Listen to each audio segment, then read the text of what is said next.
The NASCAR Cup Series is heading out to the Talladega Superspeedway this weekend for the Geico 500, 188 laps on the 2.66 mile track. It is going to be a fantastic weekend of racing. We got the Xfinity Series in action on Saturday. We saw what happened in Texas. Ryan Sieg, so darn close to his maiden victory. That time is coming, and could it be this weekend? I believe he has a good chance. But today I am here to primarily focus on the NASCAR Cup Series, as I will give y'all my full-on prediction for the Geico 500. And also, we're doing a Pick 5 contest as always on top of it, so get your picks down below to be entered.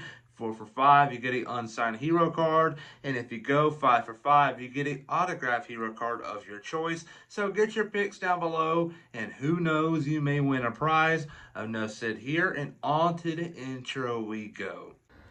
I'm Chase Briscoe, driver number 14 Ford Mustang for Stewart Haas Racing, and you're watching William Blackwell on YouTube.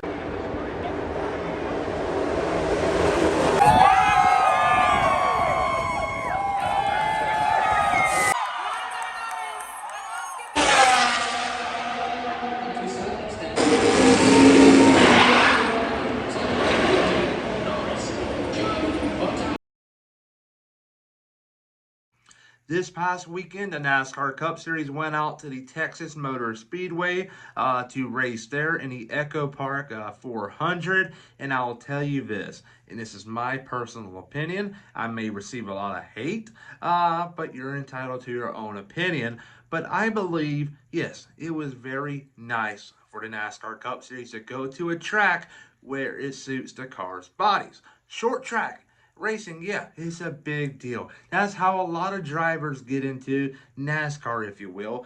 But for NASCAR, they should not be racing on short tracks 3 weeks in a row. It's just not right. And you can say what you want.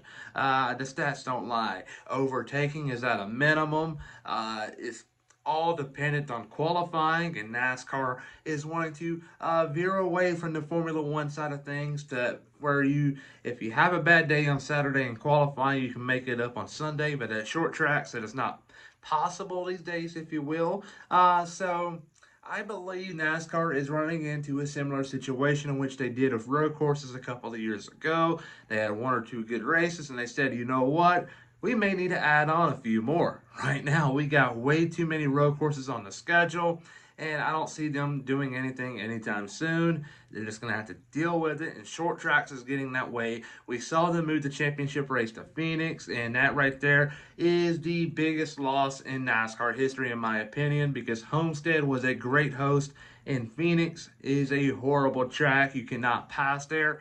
But the point is, though, you went to 1.5 miles, the racing was great. Now you go to a super speedway, which we saw the first 2 rounds of the year, Daytona and Atlanta. Daytona, we saw William Byron.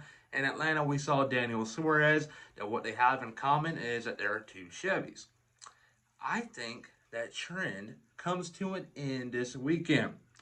You're going to say, maybe it's a Toyota. It's definitely not going to be Chevy. Is it going to be Toyota? Not going to happen.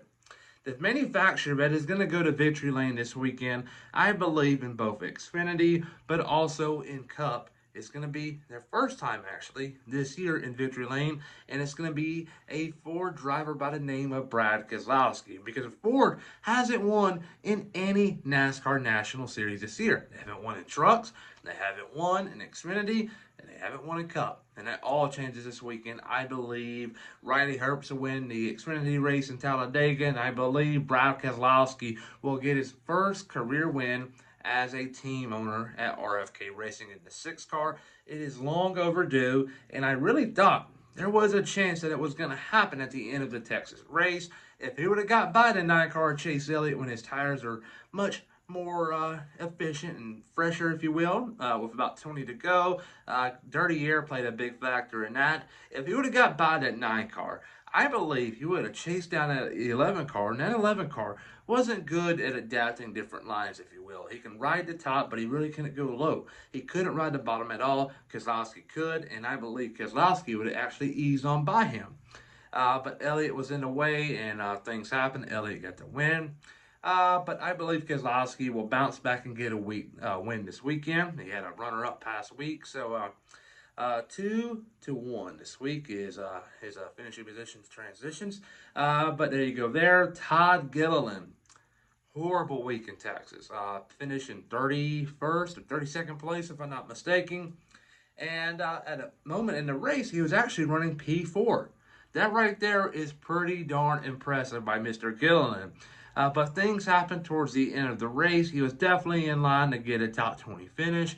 But a wreck happened and it was involved. And yeah, things happen. You move on. But I believe he will have a chance this weekend in Talladega to actually win a race. But for time being, I'm saying second place. Third place, Chase Elliott. There's really not much to explain it besides the fact that he's a great driver here in Talladega. He's won here. And I got a lot of faith that the momentum is going to carry over somehow. He may not win this race, but he will do pretty darn good. Talladega is known for its unknowns, if you will. But if you're running up front, you're going to have a chance. And it used to be if you're riding in the back, you're safer than you are riding up front. It's completely changed in the last decade or so. So we'll see how things go. Elliott has been tend to run up front, so I believe he will stay away from the action of the big wrecks. But time will tell Sunday. And a big surprise at the race weekend is going to be Ricky Stenhouse Jr. in the 47 car. He has had a horrible year. He hasn't met any expectations at all.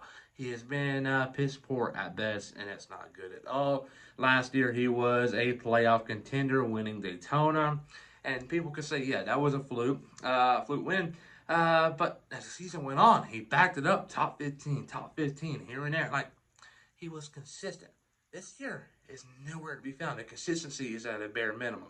And I believe Stenhouse has to change something, and the team has to change something. And I believe this weekend in Talladega is going to be the medicine the doctor ordered. I believe Talladega is at the perfect time of the year where they can go there and get things going in the right direction. Because remember, you got Talladega, you got Kansas, and you got Dover and Darlington. These are some pretty good tracks for the JTG Daugherty crew. So if you build up momentum here, you have a really good chance. Remember, folks, many years ago, and then we got Charlotte down the road. Charlotte, a track Stenhouse nearly had a chance to win at in 2020. So I believe Talladega is going to be a possibility where the 47 team can turn things around, in my opinion.